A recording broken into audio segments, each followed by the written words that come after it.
Mo kí gbogbo ẹ̀yin ará lé tẹ̀ ń wò wá níbikíbi tí ẹ bá ti ń láǹfààní àti máa wò wá. Orúkọ mi ò yàtọ̀, Májẹ̀mú tuntun làwọn èèyàn pè mí, MJ tí làwọn èèyàn tèmi mọ̀ mí sí. Gẹ́gẹ́ bí ètò wa bó ṣe ń tẹ̀síwájú, mo ní àwọn èèyàn ti ń sọ oríṣiríṣi nípa bàbá wa olóògbé tí a ń pè ní Adékúnlé Mákindé Adétòkunbọ̀ aka Dejo Tunfulu. Àwọn èèyàn ní ṣé lóòótọ́ ni, ṣé rọ́ ni, ṣé lóòótọ́ ni, ṣé rọ́ ni. Ẹni tí mo mú wá sí orí àwòrán wa lọ́jọ́ tòní, ó máa jẹ́ ká mọ̀ bóyá ṣé lóòótọ́ ni bí wọ́n ṣe ń sọ̀rọ̀ wọn àbí irọ́ ni. Torí lẹ́nu oníkànún la ti ń gbọ́ ṣé kí ni, la ti ń gbọ́ pọ́n.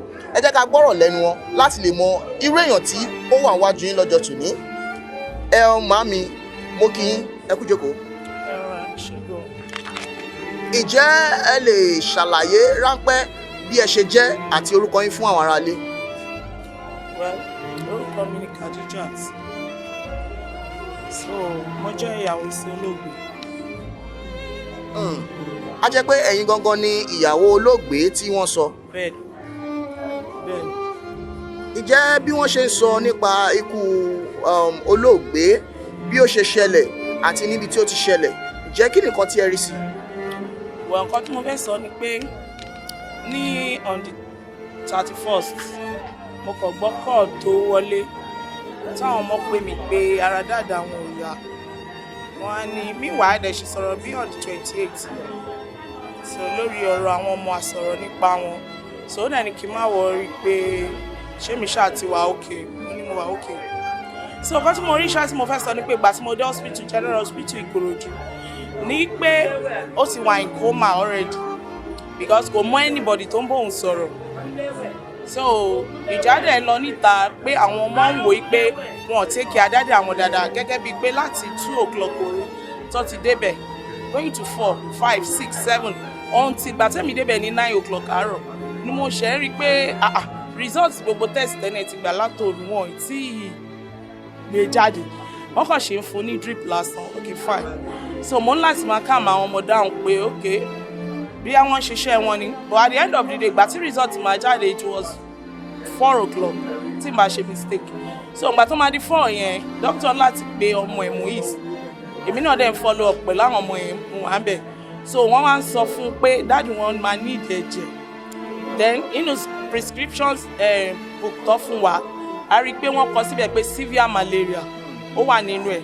So dem wá bẹ̀ lọ doctor pé what's the next thing tá máa ṣe? Wọ́n ní pé ká sáré lọ ra àwọn blood, ká lọ gba blood. So ìgbà tá lọ síbẹ̀ ká tó fún wa lẹ́jẹ̀ ẹ̀kọ́ tó ṣe gbogbo ẹ̀, at the end of the day ṣá wọ́n pass ẹ̀jẹ̀ sí wọn lára. Gbogbo yẹn lọ sí bí 6 ìrọ̀lẹ́. So gbogbo ìgbà yẹn gbogbo àwọn artists ẹgbẹ́ náà wọ́n ti wà níbẹ̀. Àwọn bíi gómìnà Rẹ́mi Shitabe, everybody was there tó wà pẹ̀lú wọn pé bí àwọn ọmọ yẹn bí àwọn lè need anything. But àṣà dúpẹ́ ṣá gbà tí ilẹ̀ máa fi ṣú, it was 10 o'clock. Ọmọ Muiz yẹn wà shock pé ẹ jẹ́ ká wọlé látàrọ ẹ̀ kàn ń dà wá riboribo, kí ló ń ṣẹlẹ̀ sí condition dáadé òun gbogbo. But meanwhile before that time tó ń gba ẹ̀jẹ̀ yẹn mi wọlé lọ bá doctor yẹn. Mo ní ẹjọ́ doctor kí ni nǹkan tó ṣẹlẹ̀ gbogbo. Doctor yẹn ní as you can see pé mo rí pé ó wà in coma. Mo ní àbọ̀ ẹni tó bá wà in coma wọ́n máa fún oxygen láti revive mímí ẹ̀. Doctor yẹn ní pé a ní láti káwọn níṣẹ́ àwọn ọmọ kan tó máa ṣe. So okay, adebota because wọ́n ṣàkànlé everybody. Ibẹ̀ náà mo ti rí àwọn ọmọ last protect tó wá jà fún àwọn ẹgbẹ́ wọn kan tó gbé wá síbẹ̀ náà wípé àwọn máa discharge by force pé àwọn ò rí kí àtọ̀ fún ẹni yẹn. Ìyẹn ní Ìkòròdú General Hospital, yes. So ìgbà tó dẹ̀ máa di late night bí nǹkan bí 12 o'clock or past 12 a kò gbọ́ pé ó ṣá gas down ṣá.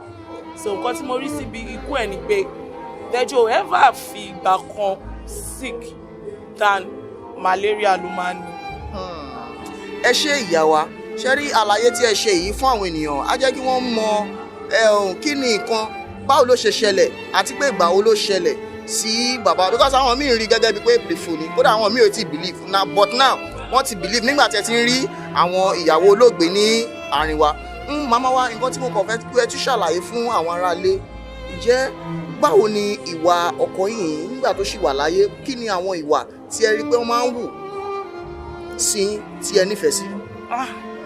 In fact ó ti dòkú o, so ó dẹ̀ rí gbogbo wa báyìí. wo gbogbo nǹkan tó bá ń fúnyàn ní 100%, èmi máa fún ní 1000%. He's a man, he's a father, he's everything, he's everything. Ó wà accommodating, ó kó ẹbí mọ́ra, ó kó ọ̀rẹ́ mọ́ra, ó kó ara mọ́ra, ó kó ẹbí mọ́ra, kò kánra, kò lo fake life. Èèyàn tó jẹ́ ló jẹ́, kò àìdá rẹ̀, kò bó ṣàṣerí, bó ṣe rí till death ẹ̀ náà nìyẹn. Kò bá yàn ló pé fake something.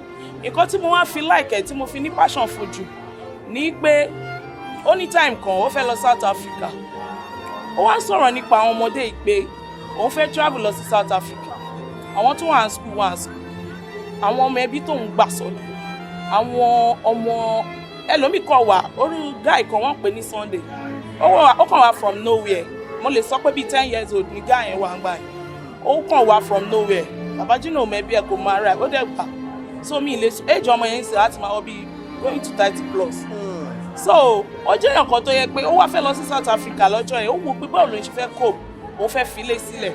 The statement kan tó máa ń sọ ni pé mo ò lè bá wọn gbé gbaná, mo ò lè bá wọn ṣe fake life. Torí àwọn ọmọ mi tí bá gbé drug, ibo ni máa tó bá lọ mú òun. Ó jẹ́ nǹkan tó ṣáà ní good reputation ṣá. Nǹkan tí mo fẹ́ sọ ń pẹ́ nìyẹn. He's a very caring husband. Màmí àdúrà ṣókí fún bàbá wa torí nǹkan tí à ń ṣe lọ́jọ́ tòní à ń rí i pé bóyá nǹkan bí ètò àdúrà ni fìdáù ọjọ́ 8 fún bàbá wa, àdúrà ráńpẹ́ tẹ́ lè ṣe fún wọn. Wọ àdúrà tèmi ni pé k'Ọlọ́run bá mi tẹ̀ sí afẹ́fẹ́ rere, kí Ọlọ́run ọba kó wá ṣe ikú nísìmí fún, kó má jẹ́ àkúfà nínú ẹbí, nínú ará, lọ́dọ̀ àwọn ọmọ náà, kó má jẹ́ àkúfà fún wọn, k'Ọlọ́run bá mi tẹ̀ sí afẹ́fẹ́ rere. Ẹ ṣé púpọ̀ ìyá wa, inú wa dùn pé a pè yín, a wá sọ́dọ̀ yín, a béèrè àwọn béèrè lọ́wọ́ yẹn sì dá wa lóhùn. Ohun ọ̀rọ̀ náà lẹ gbọ́ lẹ́nu ìyàwó olóògbé yìí, wọ́n ti ṣàlàyé gbogbo bí ọ̀rọ̀ ṣe jẹ́ àti bí ìwà olóògbé bó ṣe rí fún gbogbo yín. Ètò yìí ò ní dáwọ́ dúró báyìí, ẹ jẹ́ kí a lọ wo bí wọ́n ṣe ń ṣe ètò náà fún àwọn bàbá wa gẹ́gẹ́ bí àdúrà táwa ṣe nígbà lọ́jọ́ tòní. Thank you. Áńgẹ́lì gbé bàbá Fálí lọ. Áńgẹ́lì gbé ènìyàn mímọ́ lọ. Áńgẹ́lì gbé bàbá Fátáì lọ. Áńgẹ́lì gbé ènìyàn mímọ́ lọ. Áńgẹ́lì gbé bàbá Maurice lọ.